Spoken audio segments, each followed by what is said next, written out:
Trees, as much a part of America's cities as the streets they line and the houses they shade. Those streets and houses make up a large share of any city's economy. They are carefully managed investments. But what is the tree worth? Increasingly, America's once legendary forest lands are now to be found within city limits. 8 out of 10 Americans live in urban areas, and our cities have grown so much that fully 1/4 of the nation's forest land is now incorporated within them.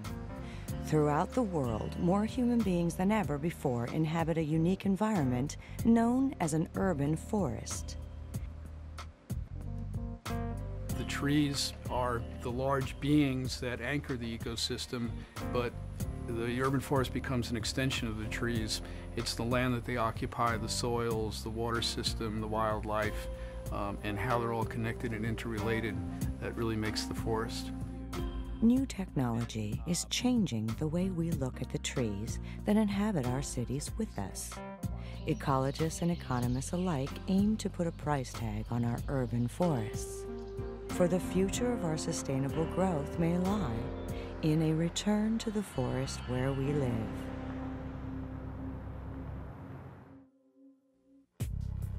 When I first came home, the devastation was just unbelievable. To this day, I still can't grasp it all.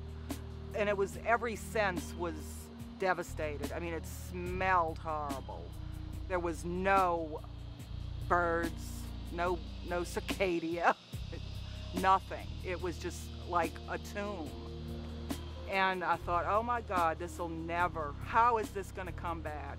I don't know if there's a vocabulary in the world that could describe the damage of Katrina. It was close to annihilation.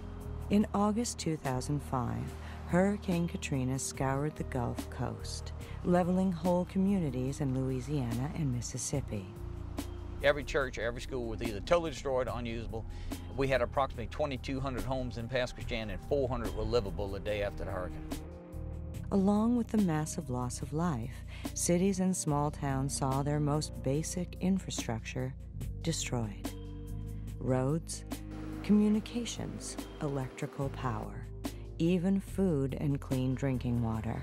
The storm spared nothing. It reduced us from the 21st century to the 18th century in about 6 hours. At over $200 billion in damage, Hurricane Katrina is the costliest natural disaster in American history. Some costs have yet to be counted. Just imagine what it would be like to live in a city without trees. If you lived in a forested city and all of a sudden all the trees were gone, what a difference in that, just a sense of place. New Orleans was among America's most forested cities. With Katrina, at least 70% of the tree canopy that covered the city vanished.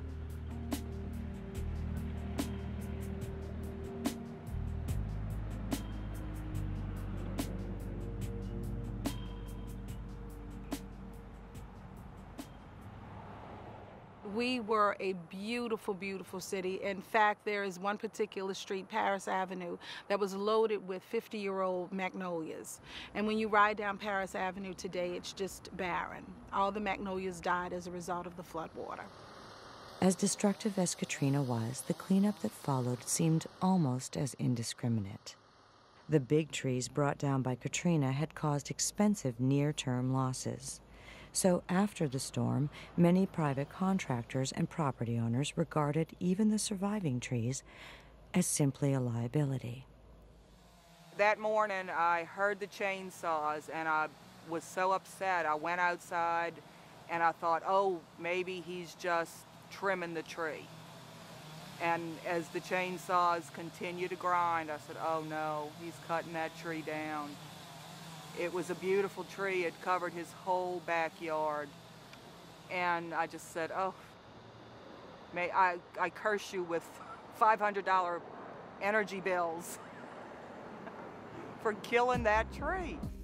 With any natural disaster, a city's best defense is forethought.